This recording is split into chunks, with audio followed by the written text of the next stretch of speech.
नमस्कार दोस्तों, मैं रमेश काला और थे देख रहे हो जीके विद काला।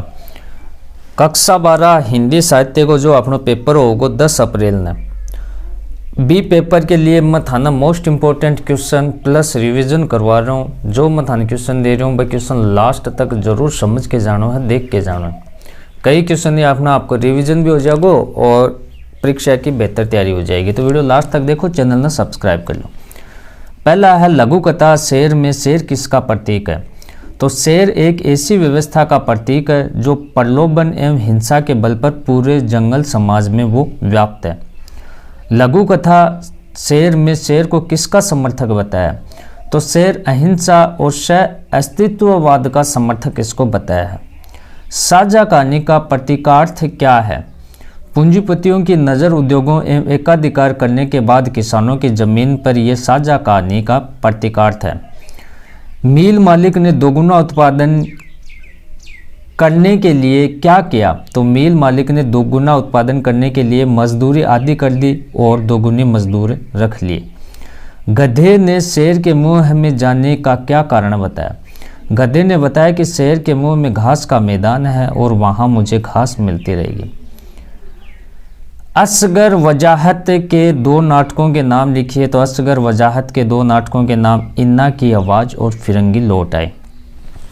अंतरा पाठ्य पुस्तक में संकलित असगर वजाहत की लघु कथाओं के नाम लिखिए। शेर, पहचान, चार हाथ और साझा। हाथी ने किसान को क्या विश्वास दिलाया।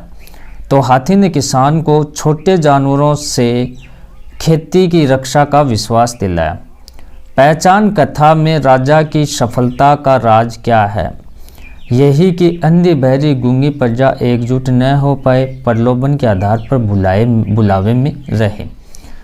चार हाथ कथा किस व्यवस्था को उजागर करती है। चार हाथ कथा पूंजीवादी व्यवस्था में मजदूरों के शोषण को उजागर करती है। ठीक है, पहले हम सारे छोटे क्वेश्चन देखेंगे, उसके बाद बड़े क्वेश्चन हम जानेंगे। दोस्तों नेक्स्ट टॉपिक के क्वेश्चन देख लेते हैं कि कच्चा चिट्ठा आत्मकथा के लेखक का नाम बताइए। तो श्री ब्रजमोहन व्यास। ब्रजमोहन व्यास किस पद पर कार्यरत थे। ब्रजमोहन व्यास इलाहाबाद नगर पालिका के मुख्य कार्यकारी अधिकारी थे। कच्चा चिट्ठा में श्री व्यास जी किन किन चारित्रिक विशेषताओं को अभिव्यक्त करता है। कच्चा चिट्ठा आत्मकथाओं में लेखक की पुरानी वस्तुओं के प्रति पैनी दृष्टि, मितव्यय, कार्य के प्रति निष्ठा, श्रम कौशल, वाक्पटुता आदि विशेषताओं को व्यक्त करता है। कौशाम्बी एवं पशोवा नगर क्यों प्रसिद्ध है। तो कौशाम्बी एवं पशोवा नगर क्रमशः बौद्ध एवं जैन धर्मों के प्राचीन तीर्थों के लिए ये प्रसिद्ध है। नेक्स्ट क्वेश्चन क्या कह रहा है हमारा, ध्यान से देखें। कच्चा चिट्ठा किस विद्या में लिखा गया है। तो कच्चा चिट्ठा आत्मकथा शैली की रचना है।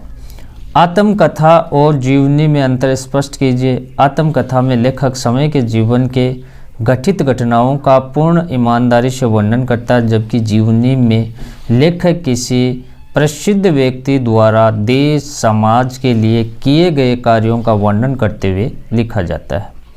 ब्रजमोहन व्यास ने किस महापुरुष की जीवनी की रचना की थी। तो श्री व्यास ने लेखक बाल कृष्ण भट्ट व पंडित मदन मोहन मालवीय के जीवन का लेखन किया। इलाहाबाद संग्रहालय में कौन कौन सी भाषा के हस्तलिखित ग्रंथ रखे गए हैं। उक्त संग्रहालय में हिंदी, संस्कृत, अरबी, फारसी भाषाओं में लिखे गए हस्तलिखित ग्रंथ सहेजे गए हैं। इनकी संख्या 14,000 से अधिक है। संग्रहालय अवलोकन के लिए आए फारसी व्यक्ति ने क्या क्रय करने की इच्छा प्रकट की। तो फ्रांसीसी दर्शक जो वास्तव में मूर्तियों का एक डीलर था, बोधिसत्व को अति प्राचीन सिरविहीन प्रतिमा 10,000 रुपये की क्रय करना चाहता था। लेखक का दक्षिण भारत यात्रा करने का मुख्य उद्देश्य क्या था। तो लेखक ने सुन रखा था कि दक्षिण भारत में ताम्र मूर्तियों एवं हस्तलिखित पोथियों की खरीद फरोख्त होती है, उन्हें किसी भी प्रकार से प्राप्त करने का उद्देश्य था। लघुतरात्मक क्वेश्चन बाद में देखेंगे, आपको बता दिया मैंने। फिर हमारा क्वेश्चन है कि निर्मल वर्मा का जन्म कब और कहाँ हुआ था। तो सन 1929 में शिमला हिमाचल प्रदेश में इसका जन्म हुआ था। निर्मल वर्मा किस कहानी आंदोलन से संबंधित है, तो नई कहानी आंदोलन से ये संबंधित है। निर्मल वर्मा के प्रमुख कहानी संग्रहों के नाम लिखिए, तो इसमें हम लिख देंगे परिंदे, जलती हुई झाड़ी, तीन एकांत, पिछली गर्मियों के कव्वे और काला पानी सूखा आदि। निर्मल वर्मा के प्रमुख उपन्यासकारों के नाम आपको बताने, वे दिन, लालटेन की छत, एक चिथड़ा, सुख अंतिम मरने आदि। निर्मल वर्मा के यात्रा स्मरण एवं निबंध संग्रह कौन कौन से हैं, तो यात्रा स्मरण हो गया, हर बारिश में चिड़ों व चांदनी की धुंध से उठती धुन है। निबंध संग्रह शब्द की स्मृति, कला, जोखिम ढलान उतरते हुए। निर्मल वर्मा के साहित्य अकादमी पुरस्कार कब और किस रचना में मिला, तो सन 1985 ईस्वी में कहानी संग्रह कवि और काला पानी के लिए मिला। नेक्स्ट क्वेश्चन है कि जहाँ कोई वापसी नहीं, यात्रा वृत्तांत निर्मल वर्मा किस संग्रह के लिए गया, तो धुंध की उठती धुन के लिए। जहाँ कोई वापसी नहीं यात्रा वृत्तांत में वर्मा जी ने प्रमुखता से किस समस्या को उठाया, तो पर्यावरण विनाश व विस्थापन संबंधी मनुष्य की यातना की समस्या को। जहाँ कोई वापसी नहीं यात्रा वृत्तांत में हिमालय की किस क्षेत्र का वर्णन है, तो नवा गांव सिंगरौली क्षेत्र। नेक्स्ट है सरकार के द्वारा क्या घोषणा की गई, तो अमरोली प्रोजेक्ट के अंतर्गत नवा गांव के अनेक गांव उजाड़ दिए जाएंगे। नवा गांव क्षेत्र में लगभग कितने गांव हैं, इनकी जनसंख्या कितनी है, तो इस क्षेत्र में लगभग 18 गांव हैं, इनकी आबादी 50,000 से ज़्यादा है। अमझर से आप क्या समझते हैं, तो आम के पेड़ों से घिरा गांव जहां आम झड़ते हैं, इसी को अमझर कहा जाता है। प्राचीन दंत कथा के अनुसार इस क्षेत्र का नाम सिंगरौली क्यों पड़ा, तो सिंगरौली पर्वतमाला के कारण इसका नाम पड़ा। सिंगरौली को काला पानी क्यों माना जाता है, इस क्षेत्र को घने जंगलों व यातायात के साधन सीमित होने के कारण इसको माना जाता है। लेखक ने सिंगरौली जाने का कारण क्या बताया, तो लोकायन संस्था दिल्ली की ओर से अमरोली प्रोजेक्ट से होने वाले प्राकृतिक नुकसान का जायजा लेने के लिए।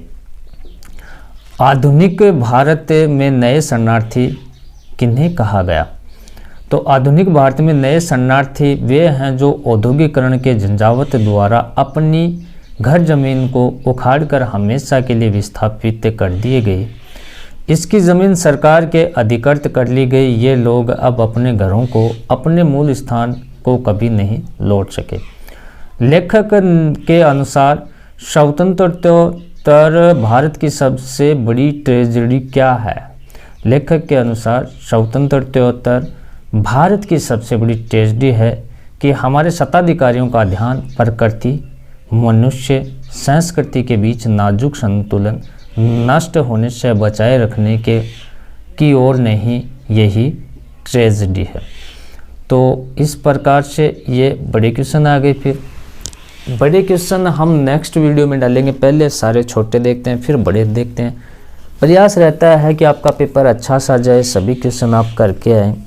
एक मेरा व्लॉग चैनल है, इस वीडियो के नीचे डिस्क्रिप्शन में उसका लिंक है, उस चैनल को ज़रूर सब्सक्राइब करें, वीडियो को लाइक करें, शेयर करें। धन्यवाद दोस्तों।